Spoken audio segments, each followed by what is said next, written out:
Olá, pessoal. Eu sou a Marli Gomes, pesquisadora, psicóloga, ecoterapeuta e mãe atípica. Estamos aqui hoje com o terceiro episódio do podcast Autismo na Real. Esta série de podcast é fruto da minha pesquisa de mestrado em Educação Profissional e Tecnológica no Instituto Federal de Minas Gerais, cujo tema é a inclusão do aluno autista na educação profissional e tecnológica, desafios e perspectivas. No episódio de hoje, iremos receber a fonoaudióloga, terapeuta cognitiva social e mestre em distúrbios da comunicação, Gisele Kubruski-Zipizuki, que irá conversar um pouco com a gente sobre o que é a teoria da mente e quais os impactos que ela exerce na comunicação e nas interações sociais da pessoa autista. Bom, no primeiro episódio nós tivemos aqui um jovem autista, que foi o Marcos Petri, que nos falou bastante, né, dos desafios da vida adulta, da adolescência, né, em relação às interações sociais e à comunicação. Como que a dificuldade que os autistas possuem, né, que estão relacionados a inferir determinados comportamentos, né, de entender uma comunicação que ela é mais sutil, né, que ela é mais simbólica. Como que isso é difícil para eles, pelo fato que o Marcos fala, né, de um cérebro mais prático e concreto. Então eu queria que a Gisele falasse um pouco aqui para a gente como que se dá aí, né, o que é a teoria da mente, qual é a sua relação com o autismo, como ela interfere nos processos de comunicação e interação e no entendimento das emoções, né? E dicas aí para os professores, né, que querem saber aí como que podem ter uma comunicação mais efetiva aí com seus alunos. Gisele, a fala é sua, fica à vontade. Muito obrigada aí pelo convite, viu? Eu que Quero aceitar aí o nosso convite, né? Maravilha. Eu estou muito feliz de estar aqui com você, Marli. É uma honra poder participar dessa série, de ser uma das participantes dessa série de podcasts. E parabéns pelo teu trabalho e pelo objetivo aí que você está buscando de impacto social, né? Frente a esse tema que é tão que mora tanto no nosso coração aí pela nossa prática do dia a dia. Então vamos lá, vamos conversar sobre teoria da mente, né? Sim. Muito se fala sobre teoria da mente e pouco se entende sobre teoria da mente, né? E para a gente começar pensando sobre isso, eu acho legal a gente localizar onde que a teoria da mente está, né?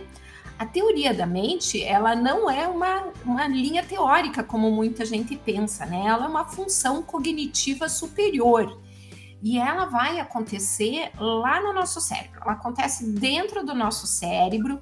Várias estruturas estão relacionadas ao funcionamento da teoria da mente, né? Desde o córtex pré-frontal até a amígdala. São várias as estruturas que estão envolvidas. E essa estrutura ela vai formar uma rede de cognição social. E essa rede de cognição que vai nos permitir fazer a interação social. E é por isso que tem um impacto tão grande para o processo de comunicação e para esse processo principalmente de flexibilização frente ao outro, né? Que muito a gente diz, né? O quanto que muitas vezes um cérebro neurodiverso tem características de rigidez, né?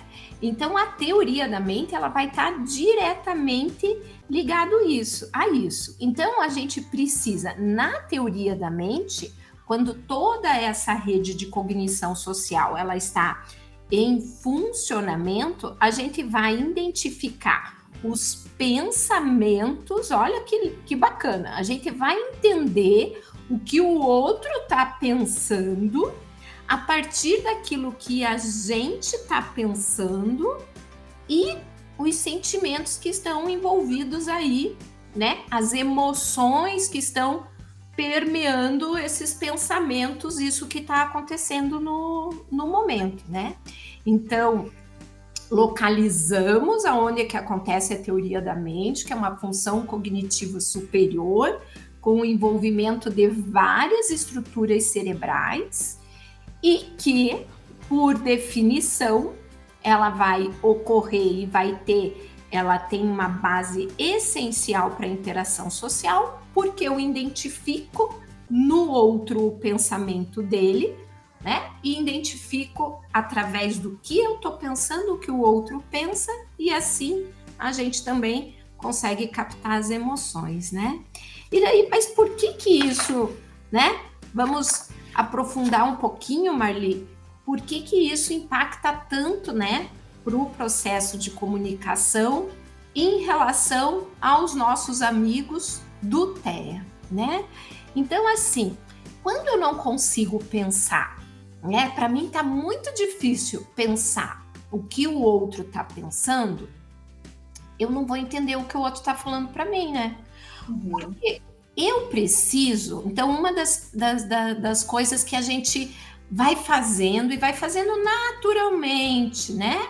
O cérebro típico, ele faz naturalmente. Ele vai reconhecer sem ninguém ensinar. Então, a gente aprende porque a gente aprende observando o outro. Por quê? Porque a gente identifica que tem um outro ali junto, então a gente vai modelar os nossos comportamentos a partir do que o outro está fazendo, isso desde pequenininho. Como o cérebro neurodiverso, ele tem dificuldade de perceber o outro, ele tem uma facilidade de perceber os objetos e outros detalhes que estão no ambiente, e minimamente o outro, por não perceber o outro, acaba tendo influenciação disso nesse processo de desenvolvimento. Então, eu falo modelagem, mas é também pela imitação. Mas a modelagem vai ser mais que imitação, porque eu não vou simplesmente imitar o que o outro está fazendo, mas eu vou incorporar aquilo que o outro está fazendo para o meu comportamento social, para a minha atitude frente a esse ambiente. Então, se eu vejo que o outro, sei lá, eu sou pequenininho e tô vendo que meu pai tá consertando uma coisa no banheiro, eu pego as minhas ferramentinhas e para imitar o meu pai, mas eu sei que aquelas ferramentas são para uso para consertar algo no banheiro e vou brincar de consertar algo. E não simplesmente imito de pegar as ferramentas e simplesmente manipular o objeto sem dar uma função para aquele objeto. Então, isso é imitação com a modelagem. O cérebro neurodiverso vai brincar muitas vezes, com o objeto, na tentativa de entender por que aquele objeto está sendo incorporado naquele momento. Então, aí qual que é o impacto disso, né? A gente tem esse desenvolvimento que daí mais tarde, em termos de comunicação, eu não vou poder conversar sobre, eu vou ter restrições, vai ter um obstáculo para mim para eu entender o que eu estou pensando sobre aquilo que ele está falando. Então, eu preciso perceber a perspectiva do outro, né? Porque se eu não entender a perspectiva do outro, vai ficar difícil de eu saber o que é a intenção daquela pessoa e qual que é a emoção. Então, vamos continuar com esse exemplo do arrumar o banheiro, tá bom? E arrumar alguma coisa que aconteceu no banheiro. Então, assim, eu vejo que meu pai pegou as ferramentas e foi para o banheiro. Então, dentro dessa pista, eu preciso observar as pistas sociais. E como que a gente observa? A gente precisa acionar, né, o nosso campo de visão, a nossa atenção visual, a nossa atenção auditiva e entender as perspectivas do que estão acontecendo. Então, se o meu pai tem uma mala, eu preciso pensar, dentro dessa mala tem as ferramentas do meu pai. Ferramenta é para construir ou consertar. Eu tenho uma relação de significados, que ela vem total pela linguagem. Então, eu construí o significado. Mala significa construir ou consertar. Pego a mala, vou para o banheiro. Banheiro quer dizer, vou construir ou consertar algo. Eu estou entendendo a intenção do outro de consertar algo no banheiro. Olhando a carinha do meu pai, eu vou entender qual emoção que está ali. Meu pai está frustrado, meu pai está feliz, meu pai está triste, meu pai está dentro de um estado emocional que condiz com consertar algo no banheiro. E daí, a partir disso, o meu pai vai pegar uma determinada ferramenta para consertar algo específico. Então aí, olha só, eu fiz toda uma teoria a respeito de algo que eu vi, eu percebi, para que aquilo de consertar o banheiro ocorra. Então, como que a gente vê isso? Eu vou ter um pai que está arrumando o banheiro, eu vou ter a perspectiva sobre isso que ele está fazendo, a intenção dele. Eu vou ver que ele pegou as ferramentas, ele tem a intenção de arrumar, eu vou ver as emoções que ele está sentindo, e a partir disso eu posso tomar decisões. Eu posso tomar uma decisão de ajudar o meu pai, ou dependendo da minha idade, eu posso brincar como meu pai, como a gente comentou anteriormente, e fazer parte daquele momento, né? O que acontece com o cérebro neurodiverso, né? Então, a gente vai ter a dificuldade de não entender, de ter dificuldade de perceber, melhor dizendo, de perceber essa perspectiva, de interpretar essa intenção e emoção dentro do momento, uma barreira, né, um obstáculo, e antecipar o impacto daquilo que eu estou fazendo, né, da minha ação frente àquilo que está acontecendo. E mais ainda, mais um obstáculo em resolver conflitos sociais, em resolver problemas sociais. Então, são as principais barreiras que um cérebro neurodiverso vai enfrentar, que os amigos do TEA, né, vão ter, assim como outros amigos também. Então, a gente vai tendo essas barreiras e tentando, aí, à medida do trabalho, né, sendo desenvolvido, a gente consegue, sim, minimizar muito o impacto disso no processo de comunicação e melhorar esse referencial aí de compreensão, né? Mas daí como, né, Marli? Como que a gente faz Como, Gisele, por favor, nos Eu acho auxilie. que essa parte é bem importante, né? A gente entende o Sim. que é o impacto da dificuldade da teoria da mente, mas esse como é onde mais pega, né, Marli? Sim, sim. Então, vamos lá. Como que a gente trabalha? A primeira etapa, gente, sempre precisa ser que eu preciso me tornar uma pensadora social. Porque eu não estou sendo pensadora social se eu tenho um funcionamento de um cérebro neurodiverso.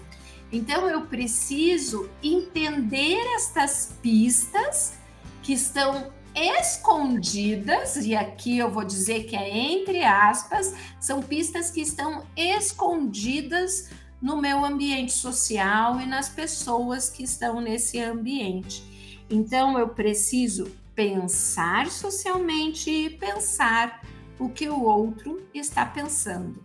Mas para a gente chegar lá, primeiro eu preciso me reconhecer como alguém que pensa, né?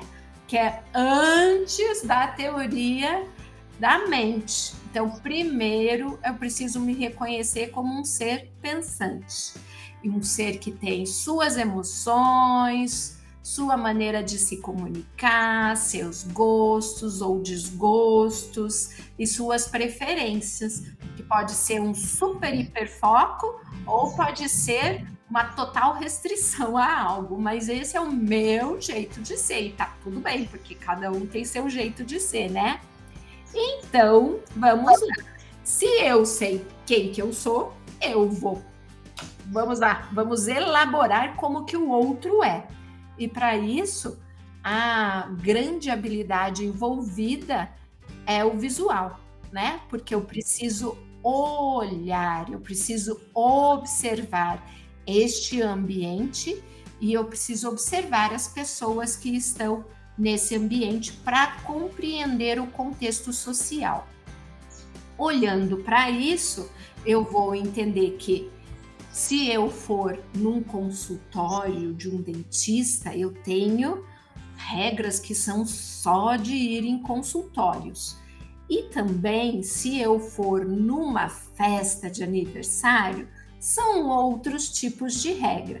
Então, isso que eu digo que são as regras escondidas, porque numa festa de aniversário eu posso falar mais, eu posso chamar. No consultório do dentista, não, né? Eu vou precisar falar mais baixo, eu vou precisar aguardar que o outro me diga aquilo que eu preciso fazer. Então, isso é a compreensão do contexto social. E daí eu preciso entender que dentro desses dois ambientes tem mensagens que ficam implícitas. Então, o que seria isso?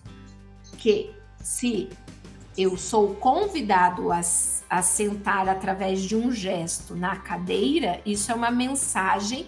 Se alguém me mostra a cadeira do dentista, isso é uma mensagem implícita para eu sentar na cadeira para poder ser examinada pelo dentista. Então, isso são mensagens implícitas que podem estar escondidas e sendo referenciadas por gesto ou através do verbal. Eu posso também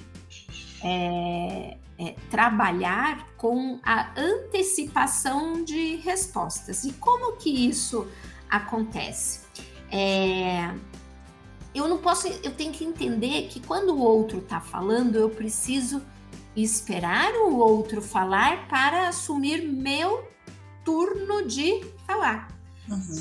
Porque eu preciso esperar o outro, né, Marli, terminar. Isso é muito difícil, né, Gisele? Nossa, Marli, é um super desafio. É um super desafio. Porque para a gente ter o turno, eu preciso entender que o outro tem um pensamento que ele quer incorporar ali na conversa. Sim. E daí eu tenho que acalmar meu próprio pensamento para esperar o pensamento do outro vir. Gisele, tem situações que eu acho que são muito intensas, né? Que é muito comum da gente perceber nas pessoas autistas, né? Que está relacionado ao hiperfoco deles, né? Então, às vezes, geralmente, o que é o hiperfoco? Ele tem um assunto ali que ele quer falar somente daquilo, né? É um assunto que ele sabe tudo. Vamos dar um exemplo. Coleção de dinossauros, alguma coisa assim, ou um assunto específico. Então, ele sabe detalhes. E ele está conversando com o outro e falando muito sobre aquele assunto.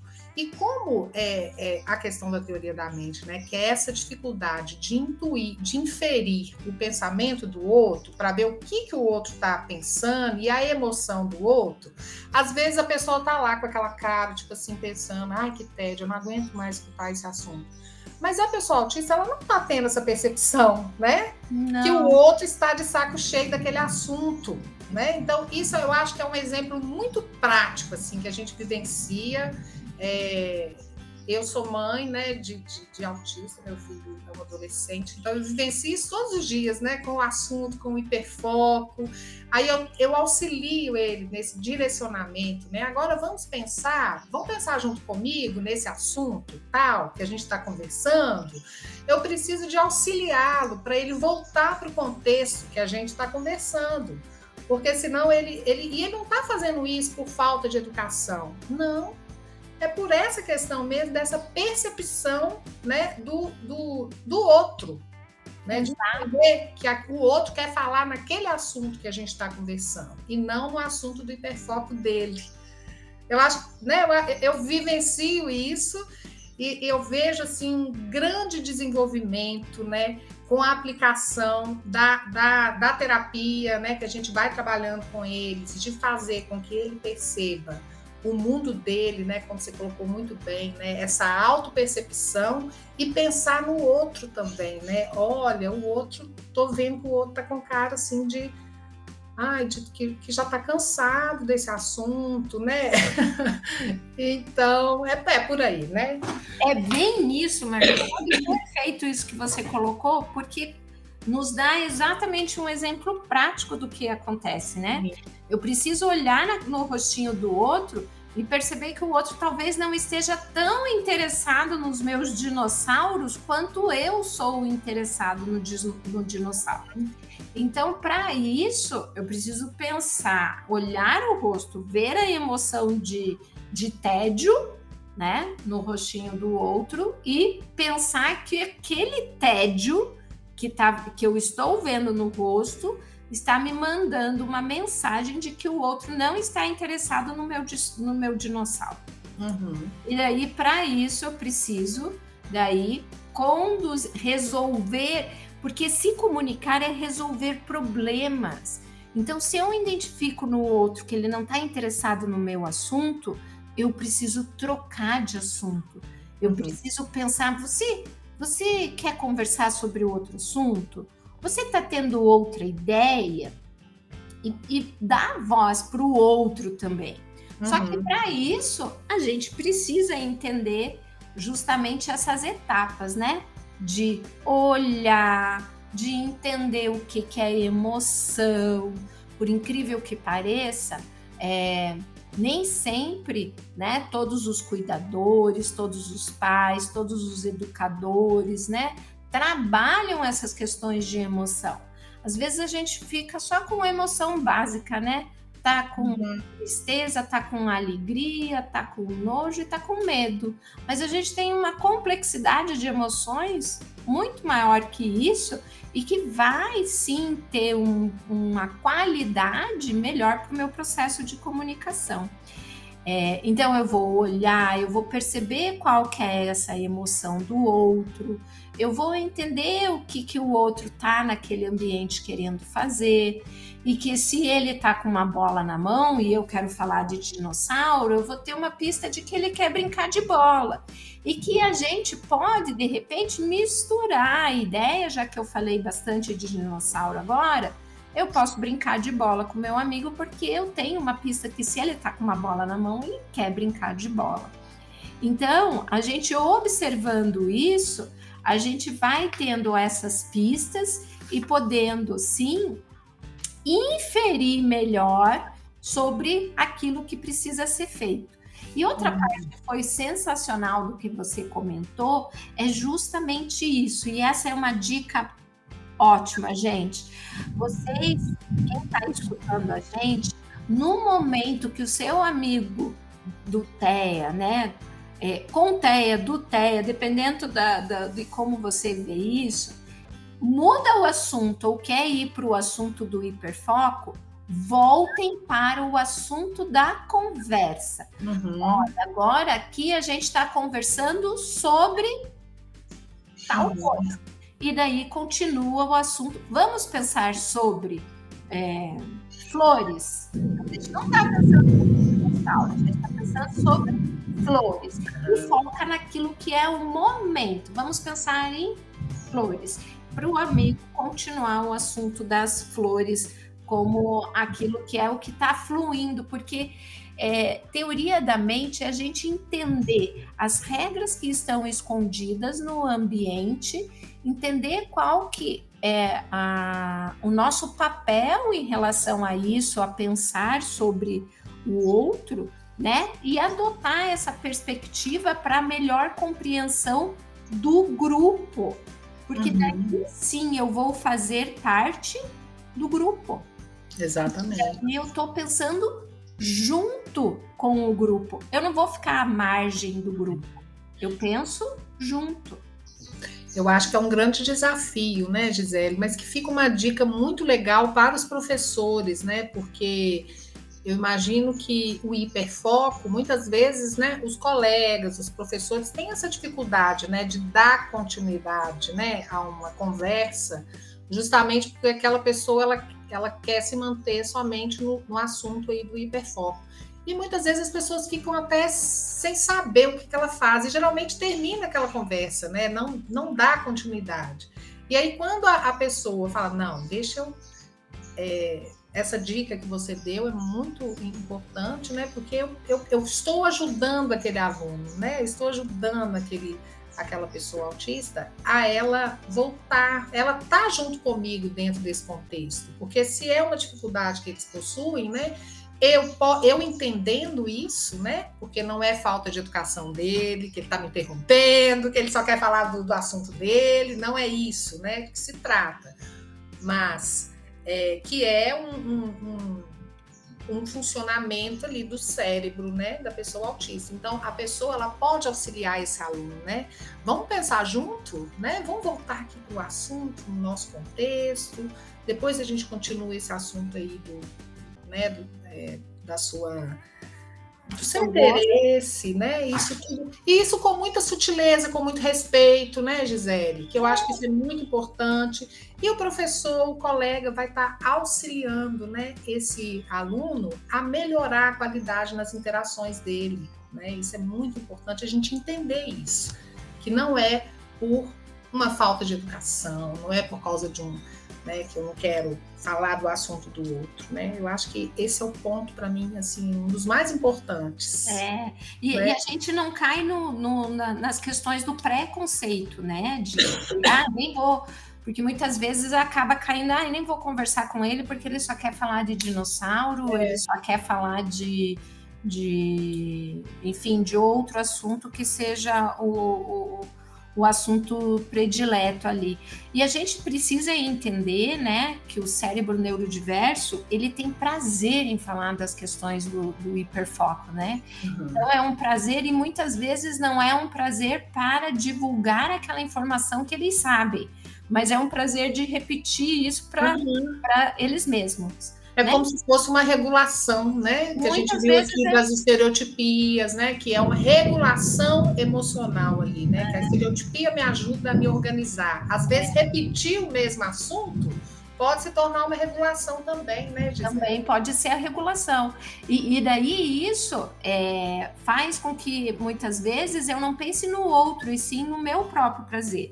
E como a interação social e toda mudança, vamos pensar, toda mudança de comportamento vai trazer muita energia pra gente. Porque pensa assim, um monte de neurônio ali já está todo organizado, já sabe como funcionar para aquele padrão de comportamento. E daí a gente precisa modificar esse arranjo neural para ele ter uma outra forma também de funcionar. Então é bastante energia que é deslocada. E daí a regulação emocional, como você bem falou, faz parte desse processo da teoria da mente. Porque daí eu preciso perceber. Então vamos para esse exemplo aí que a gente estava conversando, né? Eu estou falando de dinossauro e eu sou convidado a continuar a conversa sobre as flores.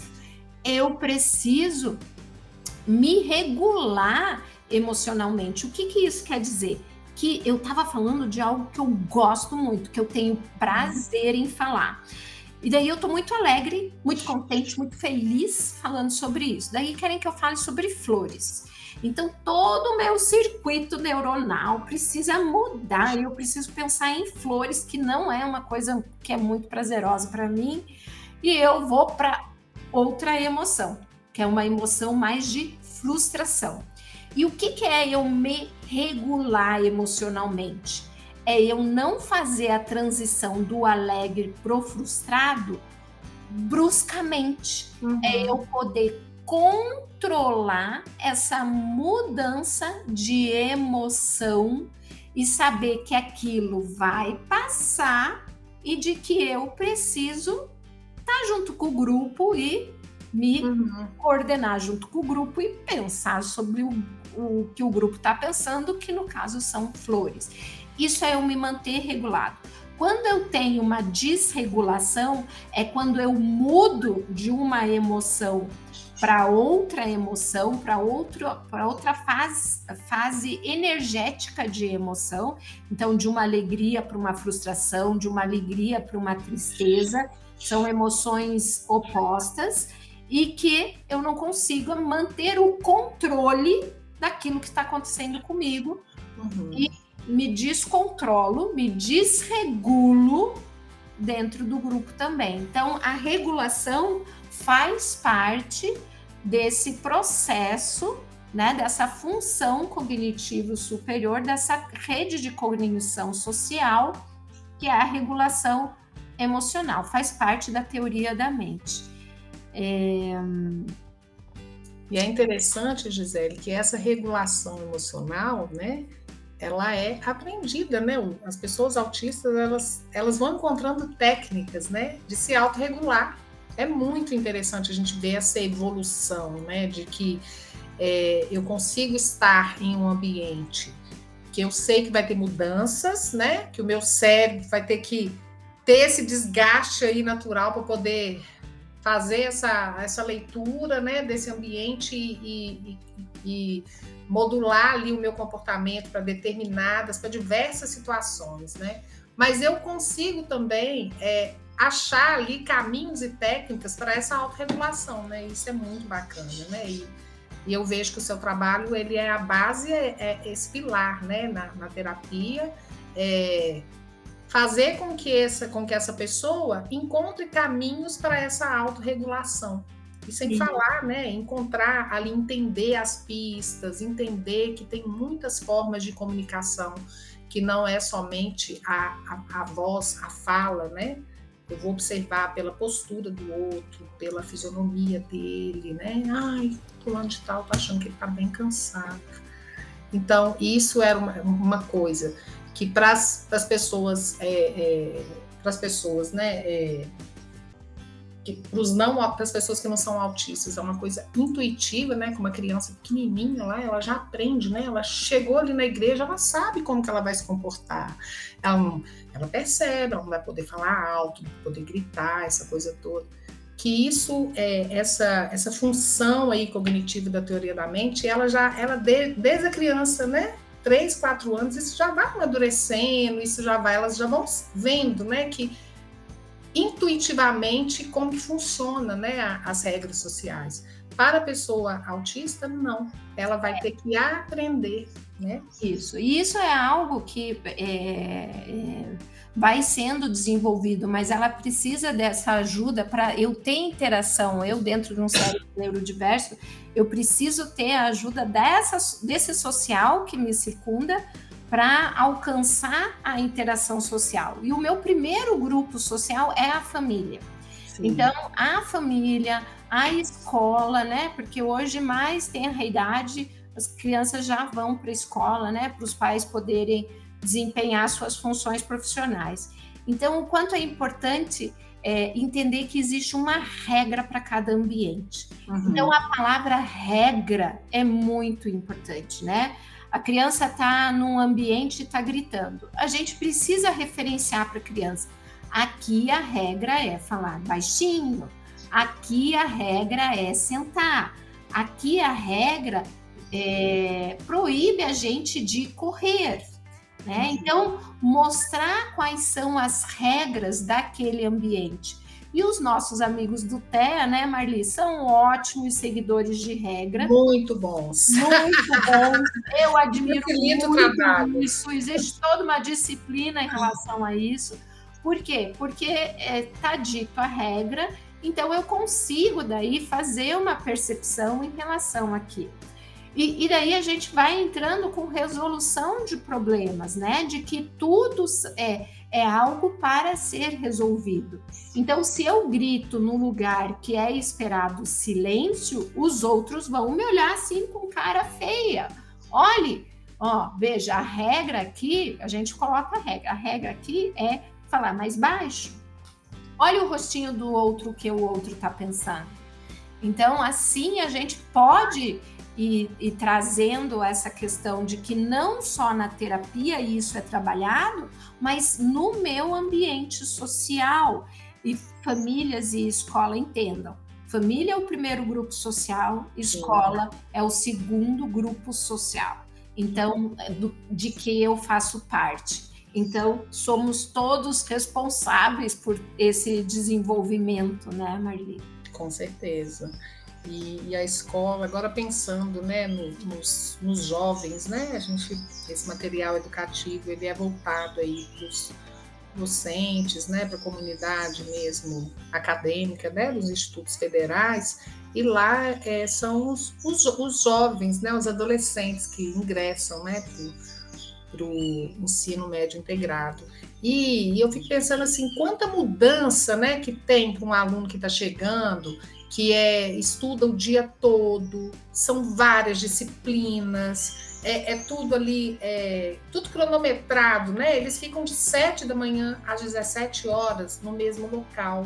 Então, eu fico pensando assim, como que essa previsibilidade e conversar sobre as regras, né? O que é esperado nesse ambiente acadêmico que para eles é diferente, como que isso é importante, né, Gisele? Porque é muito diferente, né, quando eles estão ingressando lá no primeiro ano, é muito diferente do que a rotina lá do ensino fundamental 2, né? Exatamente, e às vezes até uma questão que eu observo no meu dia a dia aqui com os meus amigos, até de se direcionar dentro da instituição, de chegar numa sala, ver a sala vazia, sentar na sala vazia e muitas vezes não pensar de que se a sala está vazia, porque aqui, naquele momento a aula não vai ser lá. A aula deve ter acontecido alguma coisa com o professor e com os alunos, porque não sou só eu que estou aqui. Né? Então, isso é teoria da mente. Então, a gente precisa ter uma tutoria, né, de que mostre esse dia a dia mais de perto, para eu lembrar. Então, a aula foi deslocada para o campo. Então, não vai ser na aula, eu preciso me encontrar em outro local. Não vai ser na sala de aula, eu preciso me encontrar em outro local com o meu grupo. E daí eu vou tendo essa rotina, né, supervisionada por alguém que me recorda o que é esperado de mim dentro daquele ambiente, até eu ter noção do que esse ambiente significa e poder transitar. Então, muitas vezes isso é deixado de lado, mas eu vejo que é muito importante a gente dar esse referencial do lugar, das possibilidades das salas, de ter um grupo dentro de uma rede social, um WhatsApp, né? De que alguém, um par, às vezes um par da sala, não precisa ser um professor, pode mandar mensagem para esse ou essa colega para orientar, lembre que hoje a sala vai ser tal, ou lembre que hoje o nosso horário mudou, ou, né? Temos tal trabalho para fazer. Nas iniciativas de trabalho de grupo, né? Procurar com que os amigos dentro do TEA se integrem, porque eles vão dar preferência por fazer os trabalhos solo, ou fazer sempre o trabalho com as mesmas pessoas. Com as mesmas pessoas. Então, é interessante trazer esse rodízio e essa perspectiva do diferente, né? E de que todos fazemos parte. Se eu estou num Fundamental 2, é porque eu posso estar ali, eu tenho possibilidades, eu tenho minha potência para ser desenvolvida. Até onde eu vou chegar e como eu vou chegar, a mim pertence. E só a mim. O outro, ele está ali para me auxiliar a desenvolver essa potência. A gente não pode pensar que cada um tem uma capacidade, tem uma limitação. Eu sou um ser com potências e eu chego aonde a minha mente, o meu cérebro me levar e me permitir chegar. Então, a gente tem que pensar mais numa função de eu ser o mediador desse processo do que o que vai dizer como fazer o processo. Exatamente.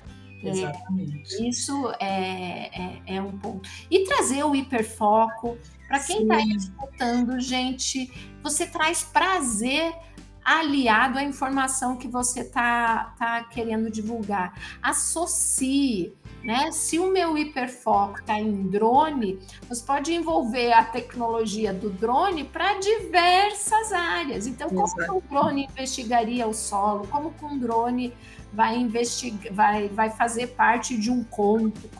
Então, tem como a gente fazer essas intervenções, né?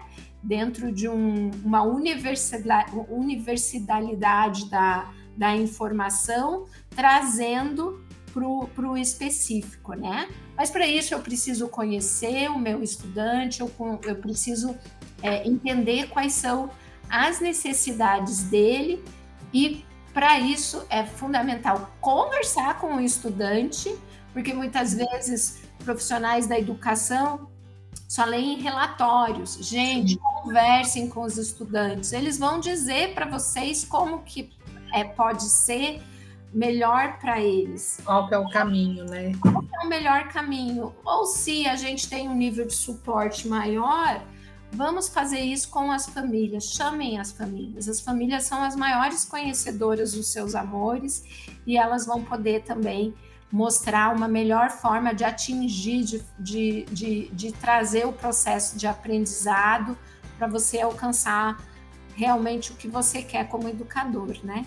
Ai, maravilha, Gisele. É muito gostoso, né, de escutar falando, né, de tantas potencialidades que tem, né, e a gente precisa simplesmente diminuir as barreiras, né, sejam elas sensoriais, arquitetônicas e principalmente as atitudinais, né? De achar que a pessoa autista não é capaz, né? Que é o capacitismo, né?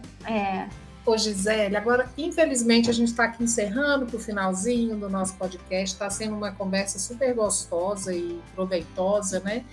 Aí eu queria só que você finalizasse para a gente. Nós já falamos aqui de algumas dicas, né? Que os professores, né, poderiam ficar aí atentos, né? Então você falou aí de aproveitar o hiperfoco, né, do aluno e expandir isso para outras disciplinas, a previsibilidade, né, dar previsibilidade para ele, a organização, deixar esse aluno comunicado diante das mudanças que vão ocorrer, né, no instituto, no meio acadêmico, para não gerar uma desorganização dele, né, uma crise de acordo com, né, saiu da rotina, né, e muitas vezes aquele aluno pode desorganizar. Então, essa previsibilidade ela é muito importante.